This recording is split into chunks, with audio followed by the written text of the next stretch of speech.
Este es un discurso hasídico, un Maimer Hasidis del Rebbe Maharaj, el cuarto Rebbe de Chabad, Rabbi Shmuel de Lubavitch. El Rebbe Maharaj nació en 1833, un Beis Iyar, el 2 de Iyar. Entonces es apropiado, un día que es 2 de Iyar, estudiar un discurso hasídico del Rebbe Maharaj. Este discurso hasídico fue recitado en 1870, Tov Reish Lamed. El discurso es relativamente corto y básicamente explica un concepto del crecimiento de un alma, desde un nivel espiritual determinado hacia el próximo nivel espiritual determinado. Y en ese crecimiento el Rebbe va a explicar una historia famosa en la Torá, en donde Moshe Rabbeinu es castigado, por así decir, con no poder entrar a la tierra de Israel, él junto con su hermano Aarón, por haber golpeado una piedra, Mei Meriba, las aguas de Meriba en Parshas Jukas. Vamos a estudiar. El discurso está basado en un versículo de Shir Hashirim, el Cantar de los Cantares. El versículo dice: Shchoira ani venava, bnei Yerushalayim. Negra soy yo y bella, hijas de Jerusalén. Explica el Rebbe, ¿qué significa que yo soy negra? ¿Quién es yo? ¿Quién es ella, por así decir, en Shir Hashirim, el Cantar de los Cantares? Esto se refiere a las almas del pueblo de Israel. El Cantar de los Cantares está construido alrededor de una relación entre un hombre y una mujer. El hombre, por así decir, entre comillas, es Dios y la mujer es el pueblo de Israel. Entonces, yo soy negra, en femenino, se refiere a las almas del pueblo de Israel. En el momento en que están, ¿por qué son negras? ¿Por qué está esta cuestión de, por así decir, desagradable? No porque lo negro sea desagradable, sino que es lo que representa nada más. ¿Por qué es así? Porque están investidas en un cuerpo y un alma animal que ocultan, por eso la negrura, por así decir, la oscuridad, ocultan y tapan la luz de Dios y su santidad. Y más aún en el momento del exilio, como está explicado en otros discursos hasídicos de ese mismo año, Tov Reish Lamed, 1870, que es el momento de putrefacción, etc. Dice Rebbe, anda, mirá en otro discurso. Ahora bien, sobre este asunto dice el pueblo de Israel, las almas generales, la fuente de las almas del pueblo de Israel, que se llama Knesset Israel, sobre ella misma yo soy negra. Y sin embargo, a través del descenso en el cuerpo, a través de esto, soy bella. Entonces es negra, es verdad, parte de un sistema, digamos, en el cual la presencia de Dios está oculta. El alma misma no percibe a Dios, se siente a sí misma oscura. Pero sin embargo, a través de esto continúa el versículo diciendo, soy negra, es verdad, pero soy bella. Es decir, que a través de esta oscuridad, el alma llega a una belleza muy profunda, mucho más bella que lo que era antes de que el alma descienda para investirse en el cuerpo y el alma animal. Sobre esto el versículo dice, Nava, soy bella, hijas de Jerusalén. Es decir, que la Neshama, el alma, como estaba en los cielos, digamos, antes de descender al cuerpo, se llamaba Bnei Jerusalén, hijas de Jerusalén. Y es sabido que existe el concepto de Jerusalén espiritual, arriba, y Jerusalén material aquí abajo. El Jerusalén material aquí abajo, pues es la ciudad de Jerusalén, está en Eretz Israel, etc. Conocida. Jerusalén arriba, ¿qué significa? Ira Shalem, el temor pleno. Es decir, la plenitud absoluta en el vínculo y conexión con Dios. Esto es Jerusalén arriba, espiritualmente hablando. Esto está basado en un comentario del Talmud y esto lo que representa es que la Neshama, el alma, como está arriba, antes de descender en un cuerpo y un alma animal, está en un nivel espiritual extremadamente elevado, temiendo a Dios, amando a Dios en la forma más plena y profunda. Y sin embargo, esto no es más que Jerusalén como está arriba, antes de descender en el cuerpo y en el alma animal, entre comillas, Shchoira ani, soy negra. Cuando el alma desciende aquí abajo, esto es lo que está explicando el Rebbe, se transforma en bella, a través de las dificultades y problemáticas, el ocultamiento, la oscuridad del alma animal y del cuerpo.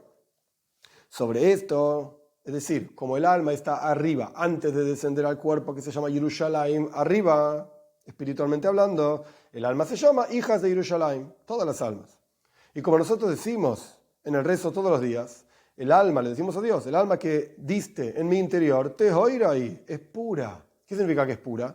Que la raíz espiritual del alma es de un nivel espiritual que se llama tehiru iloe, la pureza suprema. ¡Wow! El alma es muy elevada, que es el concepto de las letras grabadas, como está explicado en otros lugares, es decir, es una con Dios, es una con la Toira.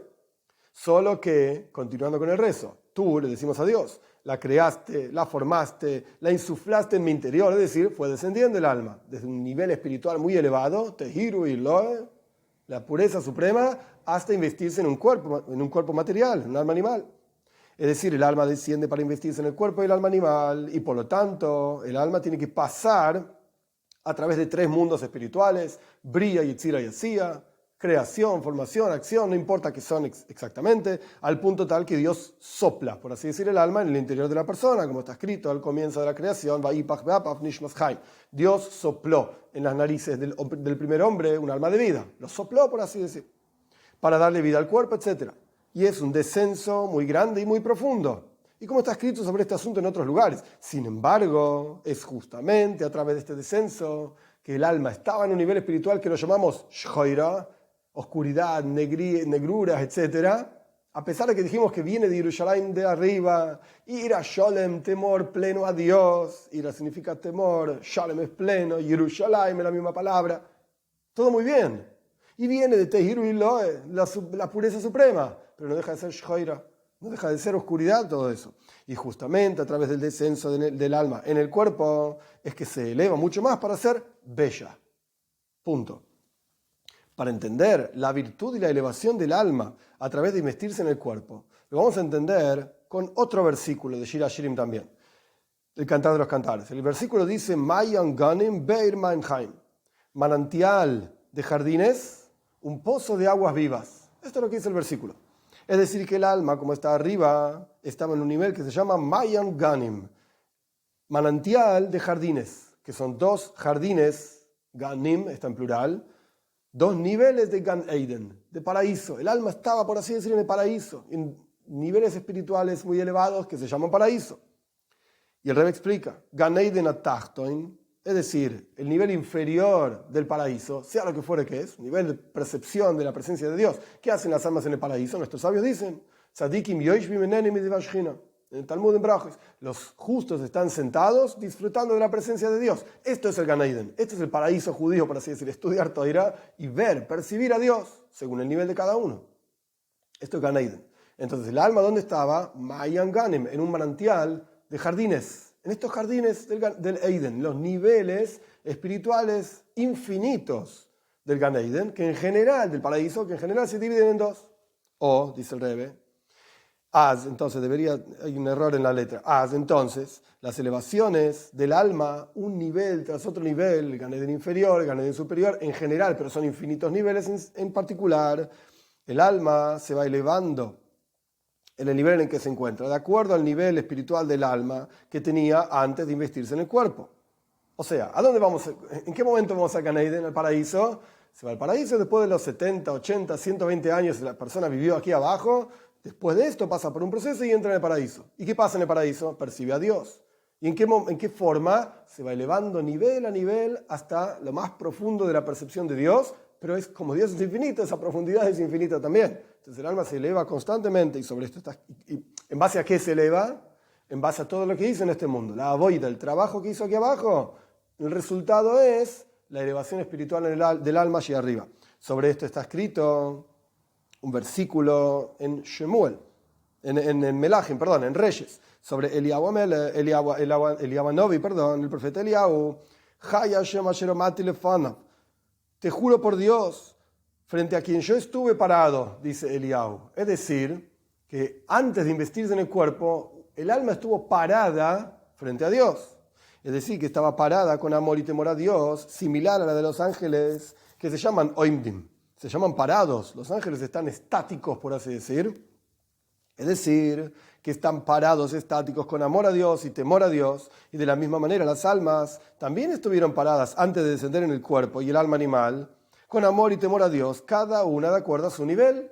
El alma ya estaba percibiendo a Dios antes de bajar al cuerpo. Y esto es lo que se llama Mayan Ganim, manantial de jardines. El alma se va elevando en estos jardines, nivel a nivel. Sin embargo, a través del servicio a Dios en el cuerpo, del alma en el cuerpo, el alma llega a un nivel que se llama Beir Mainheim, un pozo de aguas vivas. Es decir, que es un pozo de aguas vivas, así como un pozo. ¿Qué significa un pozo de agua?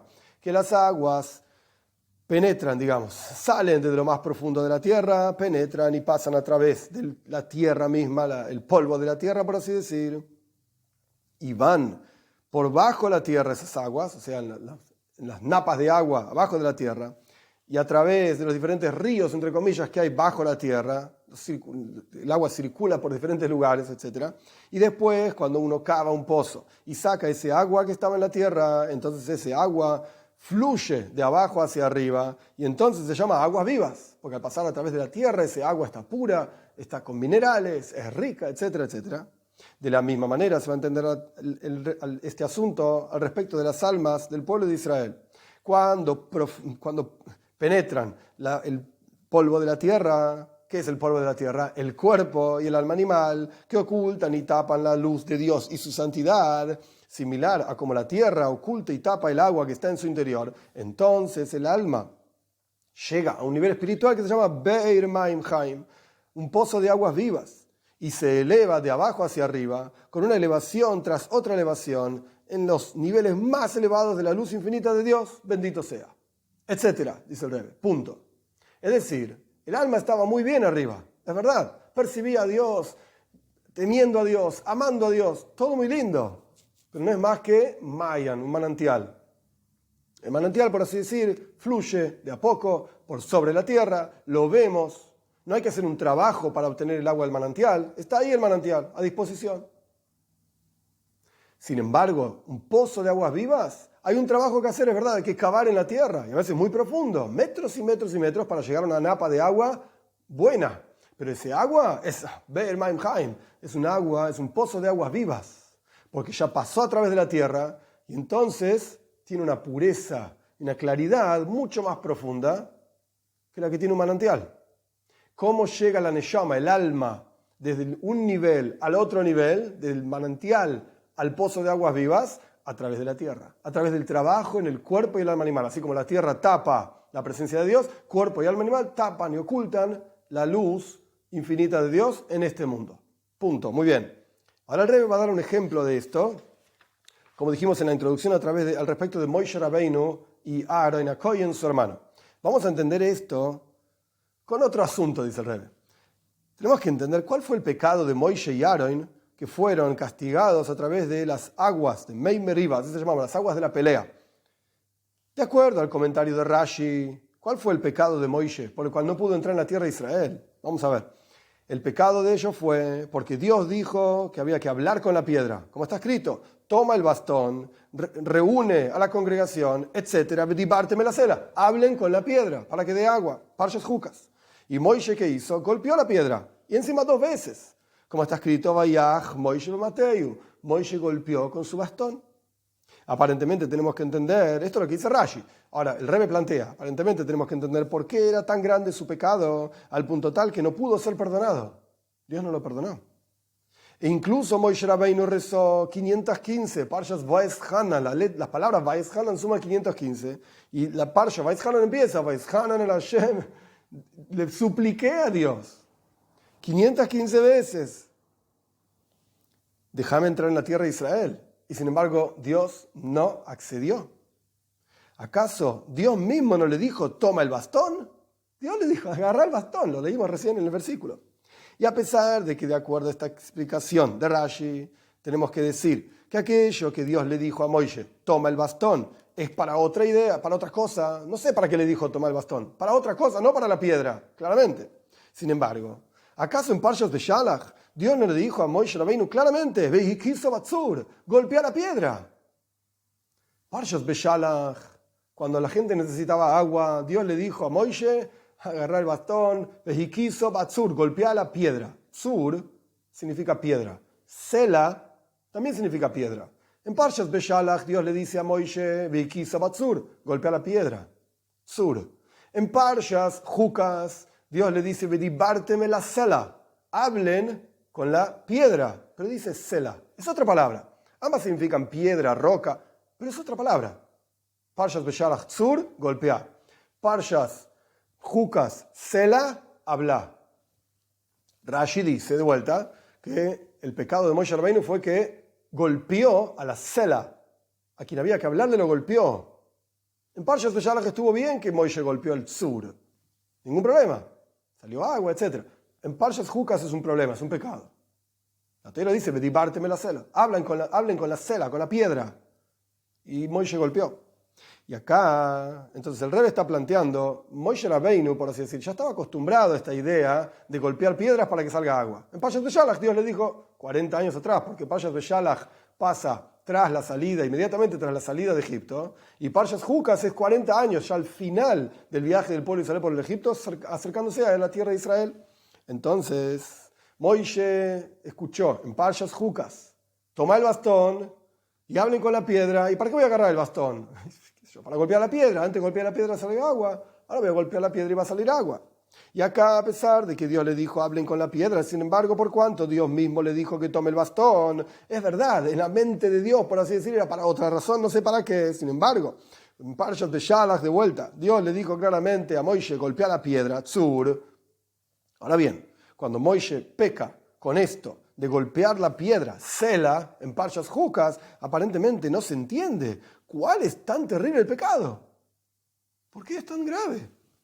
Al punto tal que no pudo ser perdonado, no tuvo perdón y fue decretado sobre él, sobre Moshe y sobre su hermano Aarón, porque estaba ahí junto con él, que no entre en la tierra de Israel, como está escrito en Parshas Jukas, por cuanto ustedes no tuvieron fe en mí, etc., no van a entrar en la tierra de Israel. ¿Por qué tan terrible? Vamos a entender esto de acuerdo a lo que explica el Yalkut. Yalkut Shimoini es un libro de Midrashim que junta montones de explicaciones alegóricas de nuestros sabios y los ordena de acuerdo a los versículos de la Torá, de todo el Tanaj. El Yalkut explica en el capítulo, por así decir, Tovshim Samach Gimel, es decir, 763, sobre el versículo Bedibarte Melasela, hablen con la piedra en Parshas Jukas. El Yalkut explica así. El versículo no dice golpeen la piedra, sino que el versículo dice hay que hablarle a la piedra. Entonces, ¿qué le dijo Dios a Moshe? Cuando un joven es, valga la redundancia, joven, cuando un niño es joven, su maestro lo golpea y le enseña. Pero cuando el niño crece, su maestro le habla y lo advierte. Meyasroy, literalmente lo hace sufrir, pero lo advierte. Entonces, al niño lo golpea, al más grande le habla. De la misma manera le dijo Dios a Moshe, cuando esta piedra, Sela, era pequeña, la Torá dice, tenés que golpear el tzur, la piedra. Pero ahora, bedibárteme la Sela, tenés que hablar con la Sela, con la piedra.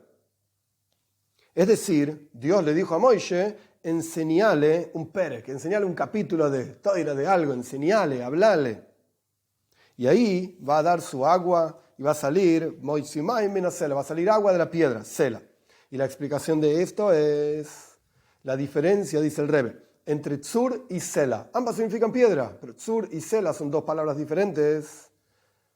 Ambas hacen referencia a las almas del pueblo de Israel. Como está escrito en Tehillim, en los Salmos, Salmo 18, Chai Hashem u'baruch tzuri, vivo es Dios y bendito es mi roca, tzuri, tzuri es mi roca. Que esto está escrito sobre las almas del pueblo de Israel, que se llaman tzur, roca. Y de la misma manera está escrito Sela, como dice el versículo, Hashem sali umetzudosi, Dios es mi piedra, sali, Sela, sheli, mi piedra y mi refugio. Entonces las almas se llaman de las dos maneras, tzur y Sela. Solo que inmediatamente después de la salida de Egipto, esos Parshas Beshalach se llaman tzur, roca pequeña, por así decir. Y por eso Dios le dijo a Moshe Rabbeinu, tenés que golpear el tzur, la roca. Y sobre esto es el ejemplo que trae el Yalkut, el Midrash, cuando un joven es pequeño, su maestro lo golpea y le enseña, etc. Pero después, en Parshas Jukas, en las aguas de la pelea, que esto ya fue en el año número 40, desde la salida de Egipto, el pueblo de Israel ya había crecido, entre comillas, está escrito que Dios no les dio a ustedes un corazón para saber y ojos para ver hasta el día de hoy. Moshe Rabbeinu le dice esto al pueblo de Israel. El día de hoy, 40 años después de la salida de Egipto, mucho tiempo después de la entrega de la Torá, todo un viaje, etc. Ustedes, muchachos, ya tienen ojos para ver, ya tienen corazón para saber. Hasta el día de hoy no les había dado, pero ahora les dio. Y sobre este tiempo se llaman Sela. Las almas del pueblo de Israel ya eran crecidas, entre comillas, Sela, piedra, no roca. Y este es el ejemplo de que el grande, una persona más grande, con palabras se lo advierte, no con golpes. Y por lo tanto, entonces, en el año número 40, en Pashas Jucas, Dios le indicó al pueblo de Israel, a Moishe, Bedibarte me la Sela. Van a hablar con la piedra y no dijo Tzur, dijo Sela. Surge entonces que a través de andar en el desierto 40 años, a través de esto el pueblo de Israel creció desde el nivel de Tzur, espiritualmente hablando de Tzur, roca, hasta el nivel de Sela, piedra. Punto. Aquí termina el Maimer, aquí termina el discurso hasídico. Volviendo, digamos, a lo que estábamos hablando anteriormente, el alma, cuando estaba frente a Dios, estaba en un nivel de Yerushalayim Shel Maila. Yerushalayim arriba, espectacular, buenísimo. Ira Sholem, temor pleno, amor pleno. Haya Shema Shelomati Lefanav. Juro por Dios, decía Eliyahu Hanovi, el profeta Eliyahu, que estuve parado frente a Dios, como los ángeles. Impresionante. Pero no deja de ser tzur, no deja de ser algo pequeño en comparación al potencial que un alma tiene. ¿Cuándo es que realmente el alma revela su potencial? Cuando baja y se inviste en el cuerpo, en el alma animal, que oscurecen y hacen complicada la vida de la persona. Y uno tiene que ser avoida, trabajo, como cavar un pozo, y el agua pasa a través de la tierra y obtiene minerales, y obtiene frescura, y obtiene claridad. Y esto es un Beir Maim Chaim, un pozo de agua viva. Y ahí se transforma en Sela. Entonces, por eso vemos diferentes niveles de almas, y este fue el problema de Moshe Rabbeinu. Moshe Rabbeinu, esto es mi interpretación, digamos, humilde interpretación, el discurso ya terminó, pero Moshe Rabbeinu no entendió que el pueblo de Israel que salió de Egipto no era la misma gente que iba a entrar en la tierra de Israel. No la gente porque uno falleció y el otro nació, no. Espiritualmente hablando habían crecido, se habían desarrollado. Y por lo tanto, lo que antes con un golpe estaba bien, porque la gente estaba acostumbrada en Egipto, servidumbre, golpes y dificultades, dureza, lo que en ese momento estaba bien, ahora ya no está bien. En el año número 40, digamos, después del viaje por el desierto, ya no está bien, hay que hablar. Y esto se puede entender en diferentes lugares, en diferentes formas. De un niño cuando crece, no estoy diciendo que hay que pegar ni golpear, Dios libre y guarde, pero un niño cuando crece, se puede entender incluso las generaciones que vivimos en diferentes momentos de la historia de la humanidad. Cuando un golpe estaba bien, ahora no. Pero antes estaba bien, en generaciones anteriores las cosas andaban bien así. Hoy en día no. ¿Por qué? Podemos discutir ampliamente y hay que hablar con psicólogos, etcétera, con sociólogos y con antropólogos. Está bien, no importa, no es el asunto del discurso. Pero lo que antes estaba bien, con un golpe se arreglaba, hoy en día ya no. Bedibárteme la Sela. Hay que hablar con la Sela, con la piedra. Y quizás, simplemente viéndolo para terminar, ¿por qué es así? Porque a medida que nos vamos acercando a la venida de Moshiach, el desarrollo del ser humano pasa a ser diferente. Pasamos a crecer, por así decir, ya como decía el Yalkut, el Midrash. Ya no somos niños que los golpeas, somos más adultos, somos más grandes y hay que hablar. Y esto nos muestra justamente que estamos cada vez más cerca de, entre comillas, el final de la historia, el final de la creación, la frutilla arriba del postre, que es la venida de Mashiach, que podamos ver esto pronto en nuestros días, que el cuerpo ya no oculte más la presencia de Dios, que el alma animal ya no haga más difícil la void del trabajo, sino que todo lo contrario, acompañen para darle más fuerza a la percepción de Dios, a la comprensión de Dios, y que se pueda revelar en este mundo físico-material y llegar a la plenitud de la creación, que es que Dios quiso tener una morada para Él aquí abajo en este mundo en forma revelada y que nosotros podamos verlo, y que esto se vea y se revele rápido en nuestros días con la venida de Mashiach pronto en nuestros días.